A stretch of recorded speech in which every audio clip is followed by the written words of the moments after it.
Dalam kehidupan sehari-hari, kita sering melakukan gaya. Misalnya, saat kita mendorong atau menarik kursi, menendang bola, atau bahkan bermain sepeda. Kita sudah memberikan gaya. Nah, dari contoh-contoh ini, pengertian gaya adalah usaha menarik atau mendorong suatu zat atau benda. Gaya juga dapat menyebabkan berubahnya bentuk, posisi, maupun tempat suatu zat.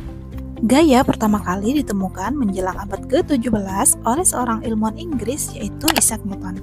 Isaac Newton terinspirasi saat melihat buah apel ketika jatuh dari pohon dan mengenai kepalanya. Sampai sekarang, satuan gaya dilambangkan dengan N yang berarti Newton.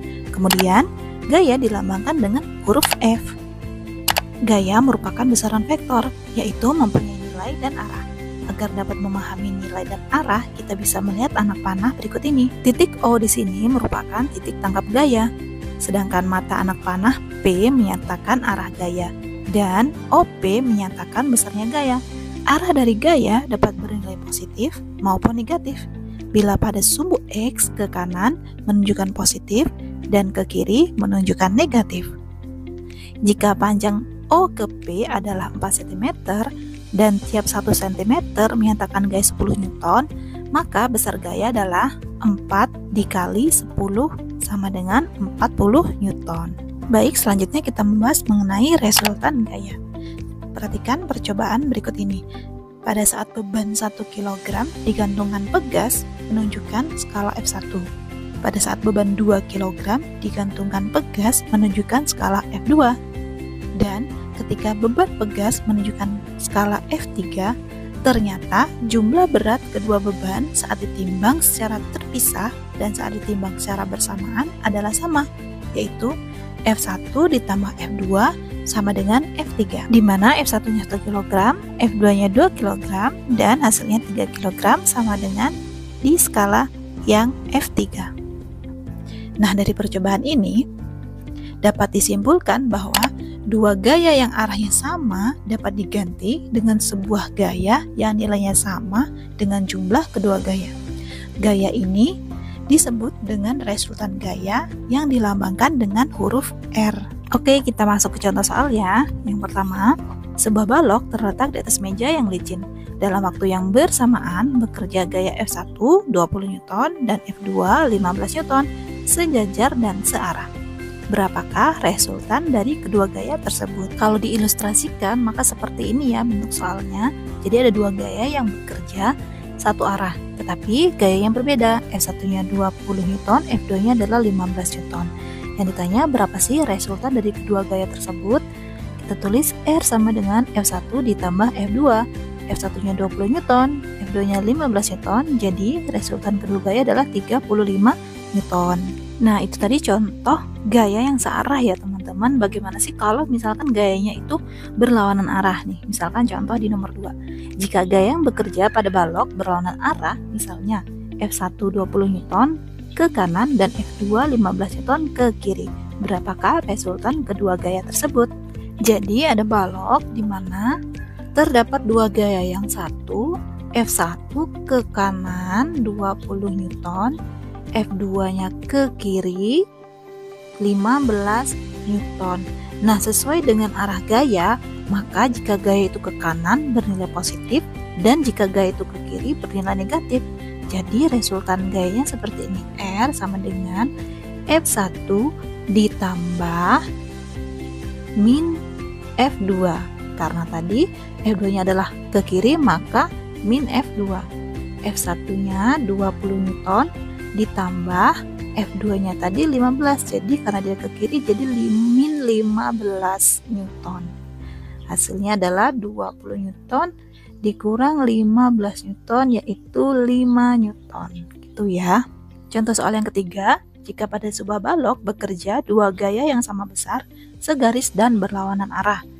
F1-nya 20 Newton dan F2-nya adalah 20 Newton. Berapakah resultan kedua gaya tersebut? Jadi di soal ini sebuah balok terdapat dua gaya yang sama besar nih. Tapi dia berlawanan arah. F1-nya ke kanan 20 Newton, F2-nya ke kiri 20 Newton. Berapa sih resultan gayanya? Nah, di sini karena berlawanan arah berarti F1 ditambah min F2 sama seperti contoh soal nomor 2 tadi ya. Nah, tapi di sini bedanya dia nilai dari gayanya itu adalah sama. 20 dikurang 20 adalah 0 Newton. Karena resultan gaya yang bekerja pada benda tadi adalah 0, benda tidak mengalami perubahan gerak dan dikatakan dalam keadaan seimbang. Selanjutnya kita membahas mengenai macam-macam gaya. Nah, dalam kehidupan sehari-hari tentunya kalian akan menemukan berbagai jenis gaya. Misalkan yang pertama, gaya pegas. Nah, gaya pegas adalah sebuah gaya yang terjadi akibat adanya benda atau zat yang memiliki sifat elastis. Misalnya, per atau karet. Saat kita menarik karet, maka bentuk karet akan berubah. Sedangkan jika kita tarik kemudian kita lepaskan lagi, maka bentuknya akan kembali seperti semula. Hal ini karena karet memiliki gaya elastis atau gaya pegas. Alat ukur pegas adalah neraca pegas. Jika gaya besar, maka besar atau panjang renggangan yang dihasilkan pegas juga akan besar. Panjang pendek pegaslah yang menunjukkan besar kecilnya gaya yang diberikan. 2. Gaya gesek.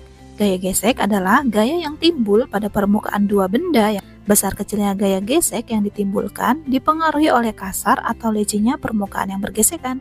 Semakin kasar satu permukaan, maka gaya gesek akan semakin besar. Sebaliknya, jika semakin licin permukaan, maka gaya gesek akan semakin kecil. Arah gaya gesek berlawanan dengan arah benda. Misalnya, jika suatu benda bergerak ke arah kanan, maka gaya geseknya akan bergerak ke arah kiri. 3. Gaya gravitasi bumi. Selain gaya pegas dan gaya gesek, ada gaya lain di alam, yaitu gaya tarik bumi atau biasa disebut dengan gaya gravitasi bumi. Ketika kita menjatuhkan sebuah benda dari ketinggian, maka benda tersebut akan jatuh ke bawah karena adanya gaya gravitasi bumi. Arah gerak dari gaya berat akan selalu ke bawah menuju permukaan bumi.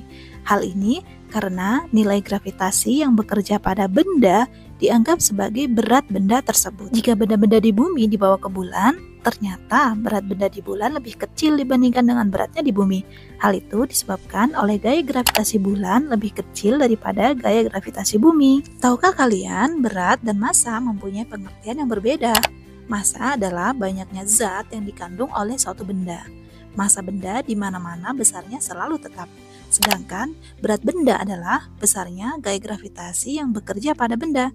Besarnya gaya gravitasi bergantung pada letak benda atau ketinggian benda dari planet yang menimbulkan gaya gravitasi. Hubungan antara berat, massa, dan percepatan gravitasi ditulis dalam rumus berikut ini. W sama dengan M dikali G. W adalah berat benda, M adalah massa benda, G adalah percepatan gravitasi. Misalkan kita masuk ke contoh soal. Sebuah benda masanya 5 kg, tentukanlah berat benda jika ditimbang di tempat yang percepatan gravitasinya 9,8 meter per sekon kuadrat. Kita tulis diketahuinya, masanya adalah 5 kg, gravitasinya 9,8 meter per sekon kuadrat. Yang ditanya adalah beratnya atau W. Kita masukkan rumusnya, W sama dengan M dikali G. M-nya adalah 5 kg, gravitasinya 9,8 meter per sekon kuadrat, jadi 5 dikali 9,8 adalah 49 kg meter per sekon kuadrat atau sama saja dengan 49 Newton.